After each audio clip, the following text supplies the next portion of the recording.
Hello, welcome to the Forge Your Trail podcast. My name is Frank Rodriguez and I'm your host. Today we have as our guest one of our economic mobility coaches, Christine Gausden. Christine, why don't you tell us a little bit more about yourself? I'm a mother of two daughters, grown. I have two grandsons. I'm on the board of a homeless ministry, and I work coaching mothers and fathers on overcoming obstacles in their life so that they can get to where they want to be financially and economically. Thank you. So I know we promised that we wouldn't talk about sports, but you know the fact that you're from Michigan, and Michigan played the University of Oklahoma. Well, let's put it, Michigan got beat by the University of Oklahoma this past weekend. How do you feel about that? I love the Sooners and I love Michigan, the Wolverines, and so I felt like I couldn't lose in that game. Both of my teams were playing. I just prayed that they had a great game. It wasn't a blowout, and whoever win, I was happy because I love both teams. So it was a win-win for me. I'm okay with it. It was a great game, though. It was. So, okay, tell us a little bit more about yourself, irregardless of football. We do know that you came to Oklahoma from Michigan. Tell us a little bit about your journey. What brought you to Oklahoma from Michigan? I was 9. I didn't really have a choice. I didn't want to leave Michigan. I love it. It's still my home, although I did most of my adolescence in Oklahoma. My teenage years were spent here. I love Oklahoma as well. So I'm kind of a heart divided on that as well. My grandfather was the president for United Transports for General Motors for 35 years, and they transferred him here in the late 60s from Michigan. In the 60s, wow. Mm-hmm. Yeah, and so after my mother's father passed away, she moved us to Oklahoma to be closer to her mother. I see. And that's how I got to Oklahoma. I see. So about what grade was it when you came here? I was in 6th grade. It was the summer of my 9th year. Oh, my. Yeah. So, well, so tell us a little bit about your parenting background. The program that we work with is a fatherhood program. Yes. Or a positive parenting program. Tell us a little bit about how you came into that career field. Well, first off, I want to say that I prayed about a job because I wanted, at my age, I wanted to do something that I was passionate about and not just work for money. I didn't want to exchange my time for money, which is why I'm on the board of the homeless ministry. And so I just prayed for God to put me somewhere where I could pay my bills and make a difference, because that's what I want to do. I want to make a difference in the world. And so when I got the job at CPM, I worked helping get benefits for people, mothers, elderly people, whether it's food stamps or Medicaid or trying to get TANF or daycare, or I helped with lots of things. But I didn't feel like we went deep enough in my conversations with the people that I was trying to help. And so my call time was always horrible because I wanted to help people. And so when this program opened up, I had done some research and knew that we were trying to get a contract with DHS for this fatherhood program, and our Forge Your Trail program too, which helps mothers as well. As soon as it posted that this was available, they were going to do a pilot program, and I was all in already. Like, I knew that I had to be in the pilot program because they needed to know me and get to know me and see my face, because I was going to work in this contract. And so I went through the pilot program first and almost didn't get an interview for the job. And I was the last person to interview, and I'm the one who got the job. And so that's how I ended up here, and I'm so thankful. I love my job, and I love what we do. I think it's a great story. It's sort of like you manifested your place in this organization. Absolutely. But I should let our listeners know that before becoming a coach, you worked at Live for the Center for That's Public correct. Management. And that's where you were on the phone a lot, helping people with their benefits and helping them get electricity and things of that nature, correct? Absolutely, yes. And I know that I've told you this before off camera, but I happen to think that you're probably one of the best coaches that we have because of that experience at Live that helped you be comfortable talking to people. And it made you so knowledgeable on the resources that were available to people. Well, thank you, Frank, and you're absolutely right. It is my drive and my passion to help people that drove me to try and seek out as many resources as I could. And I also brought a lot with me from the homeless ministry because we help people that are homeless try to get resources and get off the street and get help, whether it be mental health or housing or food or medical, whatever it is that they need. And so I've been called the resource queen, and I truly am always listening for resources. And I'll be talking into my phone and sending text messages to my daughter or my cousin, and they're like, "What's this?" I'm like, "Just don't worry about it. I just need it for later, and I'm driving." So. So you're an individual that you work in a position where you help people, and then you have your own private ministry where you help people. So what I'm interested in knowing is, how did your personal life story kind of shape this part of your personality that you have such a passion to help people? Well, I grew up with just my mom. My dad left when I was 2. And so I didn't really remember him before, he left. Excuse me, I'm sorry. And I watched my mom struggle to take care of us and provide for us. I watched my brother getting in and out of trouble because he didn't have someone in his life, that he could look up to and that could direct him. I can honestly say that him getting in trouble a lot kept me out of trouble because I saw him getting in trouble. And so I guess for me, he was my what not to do role model. And so growing up with the struggle, I just wanted to help children to not feel the way that I felt as a child growing up without an active parent. My mom tried, but she had to work 2 and 3 jobs all the time just to support us. And so I didn't have much guidance. And so I just wanted to help children. It's really how it started. So this passion that you have, this compassion that you have, comes out of your own experience of being raised as a child without an active father figure. Absolutely. So it's really interesting that now you're in a position where you work with people, fathers particularly, helping remind them of the importance of a father figure in a child's life. I find that really sort of a closed circle of circumstances, It's really fascinating to me. But I know that because you're female, that you've received questions. Some men have been skeptical about your capacity to teach or talk about being a father. Do you want to tell us a little bit about that? Well, when I was younger, I thought that it was okay that my dad wasn't there. I thought I was okay. I didn't know any different. I mean, I didn't have a dad there and then a dad gone to compare it to. I just had no dad, and so I thought I was okay. I mean, I had my mom, but she wasn't there very often. And so I was kind of... You raised yourself. I did. My brother and I raised ourselves. Yeah. And I thought that was okay. I thought I was all right.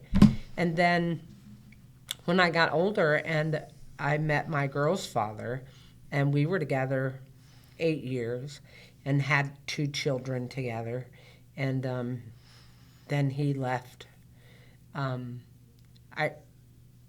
I saw the pain in my children's eyes at not having their father there, and I wish that I could have fostered a relationship for them, and I also saw how my brother grew up without a dad and all the trouble that he got into. And when I did the pilot program for this job, the pilot program for this contract, I learned a lot about statistically how children do better with their parents, both parents, with their dads, and how abuses that I suffered as a child could have been avoided if I had had a father in my life. And so that did a change of heart for me, and I set out on a mission to make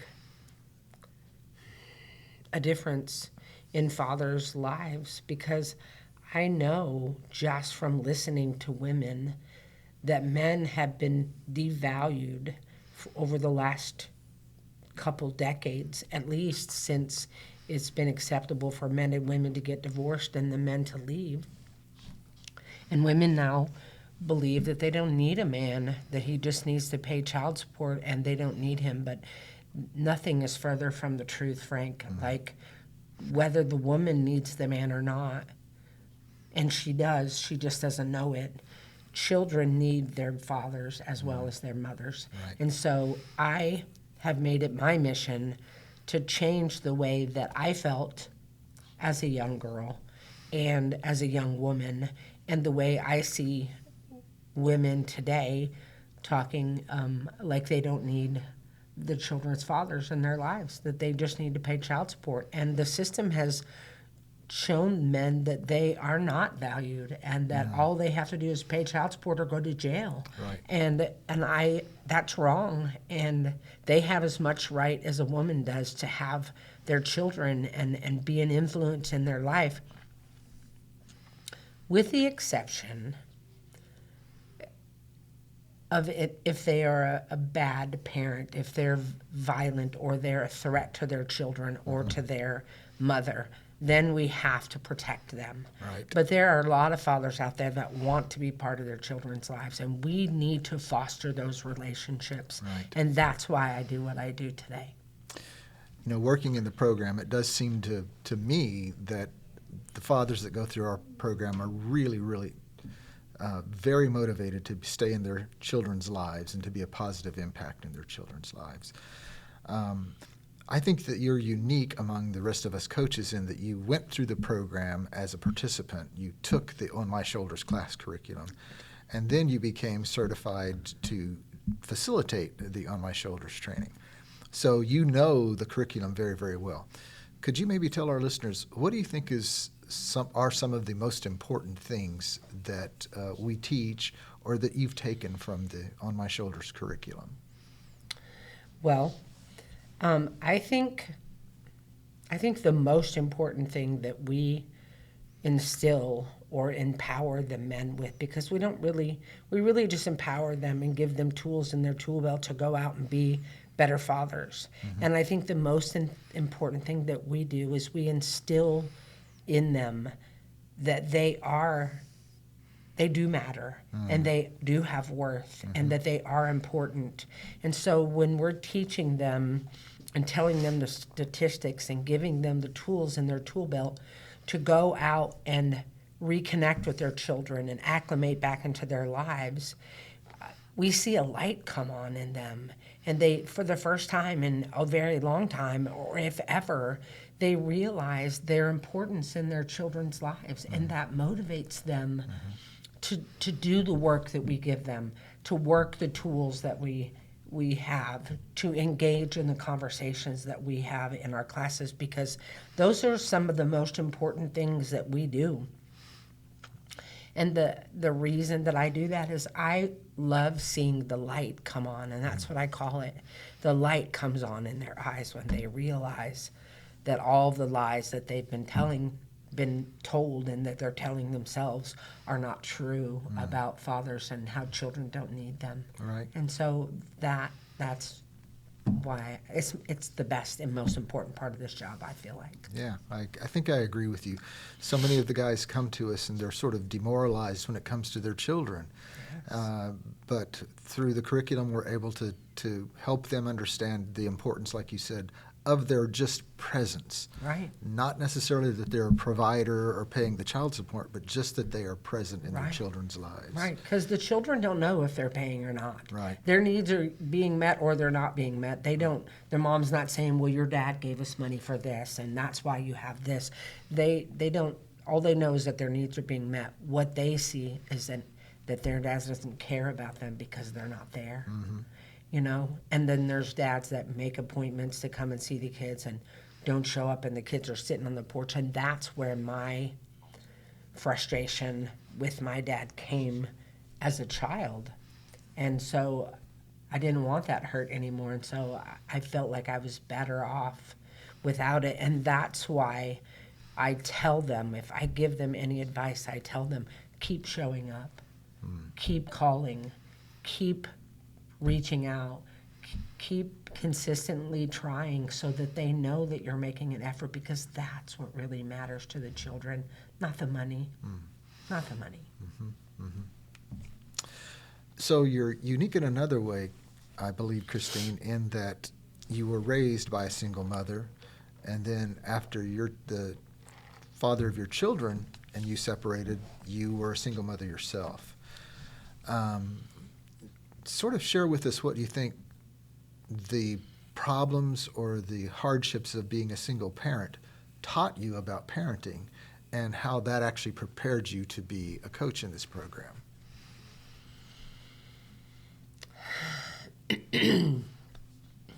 Well, we're going to go back to my mom being a single mom. She was truly the first generation where it was accepted for couples to get divorced. Women were still looked down on Right. very heavily for being single with children. And she worked very hard in the oil industry. She was a secretary and for a big oil company here in Oklahoma. And she struggled, to take care of us without financial help from my father, because he didn't pay either. And like I said, I thought that was okay. I thought I was all right. I got a job at a very young age. Like, I got a job at 9 bussing tables at a restaurant, and then eventually worked my way up to taking orders and then delivering the food to the tables. I knew at a very young age that was not the job for me. But I did it, and to help my mom and to get things that I wanted, because she didn't have money to buy us things. And so when I had children and their dad left, I knew that I had it in me to take care of these children with or without him. Like, I seen my mother do it. I lived that life. Although it's not the life that I wanted or I chose for my children, I knew that I could do it. And in fact, I told him, I may have had a bad picker, but you didn't. I will raise these children and do a good job of it, and you will miss out on the best things that you've ever done. And it was a struggle raising 2 daughters by myself, especially. Was that here in Oklahoma, or was that in Michigan? I was just going to mention that. I actually went back to Michigan with my girl's father. My dad got sick, and we had developed a relationship, and so we went there to try and help take care of my dad and to foster a relationship with him, because I didn't ever have one. And so my girl's father and I and the girls, when they were small, moved to Michigan. And I forgot. Anyway, we lived in Michigan, and it didn't work out with the girl's father. Again, like, I went back one time, and But it did work out with your father. My dad and I did keep a relationship for the rest of his life. Right. And I was there for him a lot. Right. Like, he had triple bypass surgery, and I went. He had cancer, colon cancer, and I went. And I know it kind of hurt my mom's feelings that I was there for my dad, because he was never there for me as a child. But it was something internally that I needed to do to heal. And so I'm thankful for that time with him. When it didn't work out with my girl's father, and I'm not even going to go into how that happened, I had to work 2 jobs to support my children. And Michigan was very dangerous at the time. And I had 2 small girls, and I was a single mom, and a brother who was on the outs all the time. And I had to move my children back to Oklahoma so that I know that they would be safe, and I could have my mom here to help me, because I had to work. I mean, I had no choice, and I couldn't leave my children alone, and I couldn't worry about them and go out and be able to work 2 jobs. And so I moved them where I thought that they would be safer. And that's the reason we came back to Oklahoma. Now, Christine, I have the advantage of knowing how your children turned out and how your life turned out, and it all turned out pretty well. Absolutely. So first of all, congratulations. Thank you. But one of the favorite things that I like when we're coaching together or teaching together is when you talk about your sort of the family traditions that you yourself instilled. And particularly one of the things I like is when you talk about a family meal where you sat down and you required everybody to, put the phones down or whatever and just attend to the moment and be in the moment with you all. Absolutely. I think that's a great family tradition. So tell me a little bit about how that got started and how how did you become a good parent, even though you might not have had the best parenting modeling? That is true. I did not. The best way that I can describe it is, I had a grandmother, my dad's mom. She was a very good example for me, even though I only had her until I was 9, and they moved me from Michigan. And then I never had the benefit of her, but she prayed over me and with me, and she loved everyone. Everyone was welcome in her home. No one could talk bad about other people when they were in her home. She loved everybody. And we did prayer, and we ate at the table together every day when I was with her. And that was just something that always made me feel good as a child. And so it was something that I implemented in my children, in our family, because I feel like life is busy and I work 2 and 3 jobs. And so when we're home together and we're having a meal as a family, there's no phone, no door, no TV. We are putting our phones away. We're not watching television. We're engaging with each other at the table. And we always said grace. And then what we would do is we would go around the table and tell our highs and our lows for the day. And you couldn't just say, I had a great day at school today. I want to know what was great about your day. You can't say I had a bad day, because I want to know what was bad about your day. And it had a twofold effect. And I don't really know how I came up with it. It kind of just manifested itself, because when it was just me and my 2 girls, when we could have dinner together, we just talked about their days, and it was just our conversation time as family.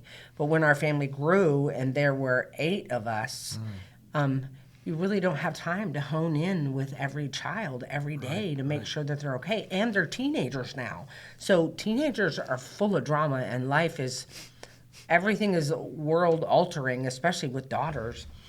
And so the time that I got to spend with them and tell our highs and lows around the table told me if we needed to have a conversation later on about something. And it also made the children feel heard. It made them feel like we cared how their day was, and each other.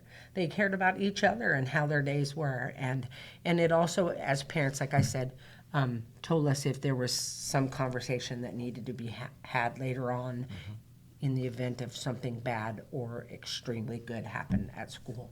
And so it just became a tradition. And we would have kids come over, and have dinner with us, and they would be really embarrassed and they wouldn't want to share their highs and lows.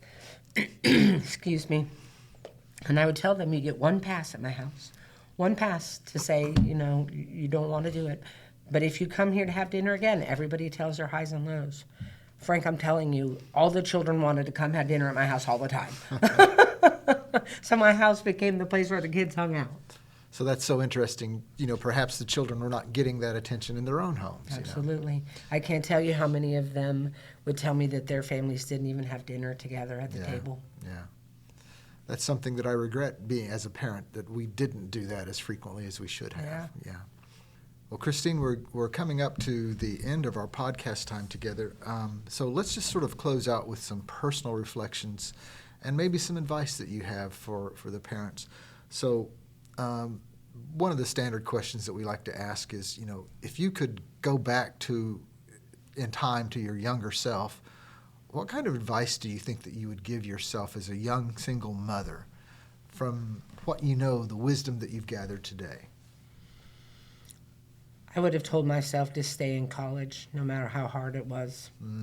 I could have been better equipped to give my children what they needed without having to work so many jobs. Yeah. I mean, I worked more than one job to make up for that and made enough money to support them, but I could have had more money and more time with my children had I stayed in school. Right. So, this is what I did for 30 plus years. Yeah. And I worked with adult students, and I can tell you it's never too late, Christine. Yeah. You can go back and you can finish up. Our esteemed boss is doing this very thing. Yeah, he's... and he's making great progress. Weekly, he reminds me that I could go back to school. This is my friendly reminder, he tells me. So the world is really chaotic at the moment, at least in the United States. The jobs that we have, we're often dealing with gentlemen and people that are in hard circumstances themselves. So all this is pressure on us. What keeps you grounded? How do you stay balanced doing this job and carrying on with your personal ministry?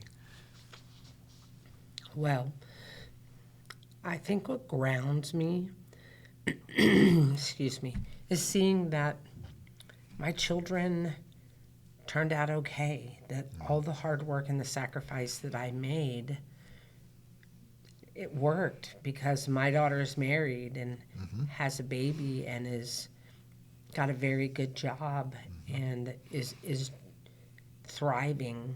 And my oldest, even though she's faced a lot of obstacles herself with the passing of her son's dad, she's thriving as well. And they grew up to be good people, and that lets me know that even though I didn't know what I was doing, sticking to my morals and sticking to my values and keep pushing and keep fighting paid off. It worked. Right. My kids are good people, and they're thriving in society.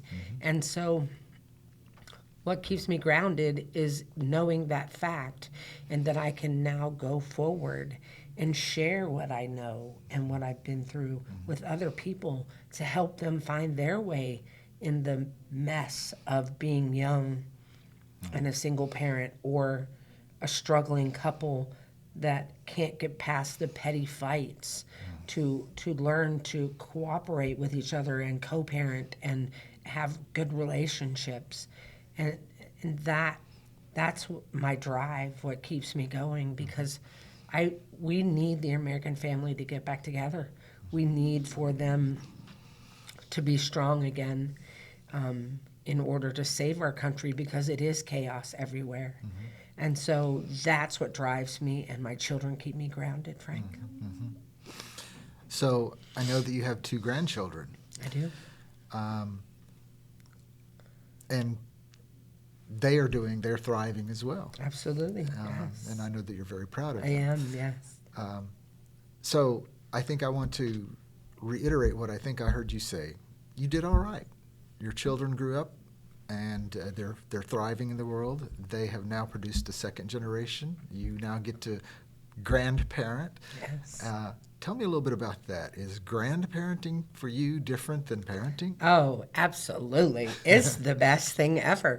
I tell my children all the time that they are my reward for not killing them as teenagers. It is the best part of parenting is when you get to be a grandparent.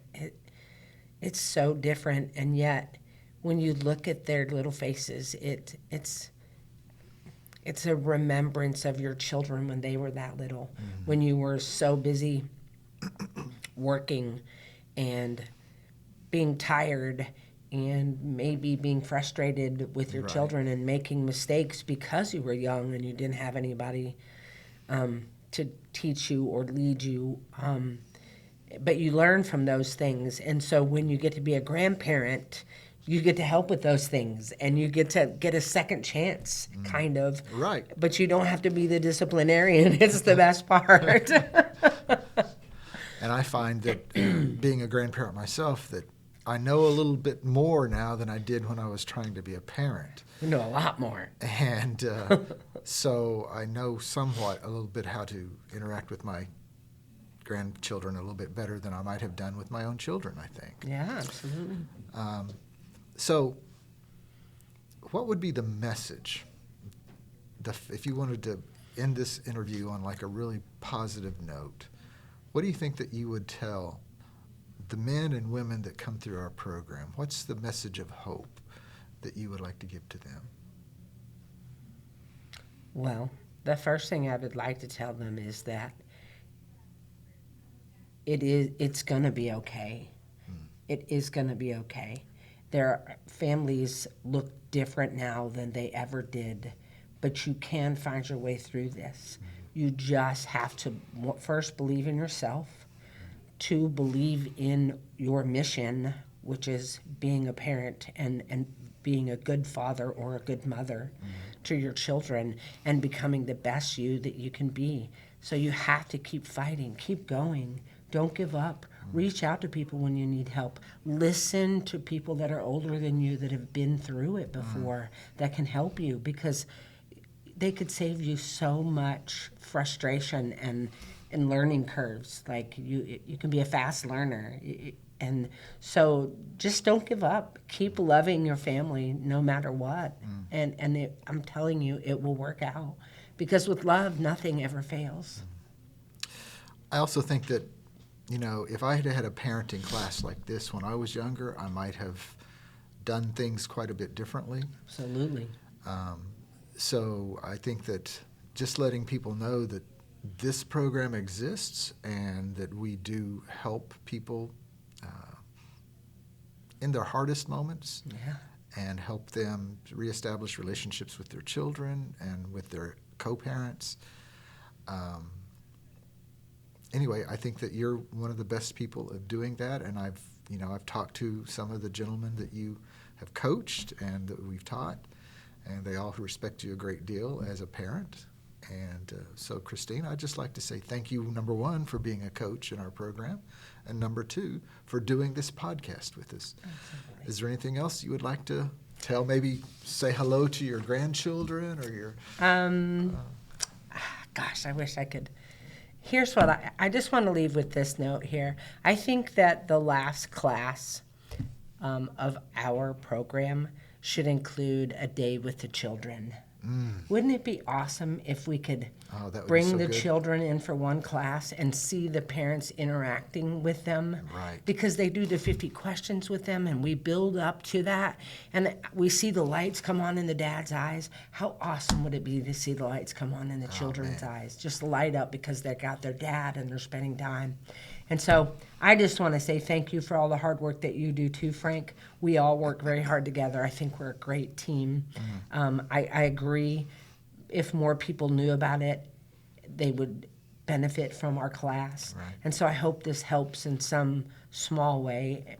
And I just hope that it gets bigger as time goes by. And I always say we might just be a drop in the ocean, but I'm betting on the ripples, and that's my hope. Thank you. Our guest today for the Forge Your Trail podcast has been our coach, Christine Gausden. Christine, thank you so very much. I think it was a wonderful interview. Thank you for having me, Frank.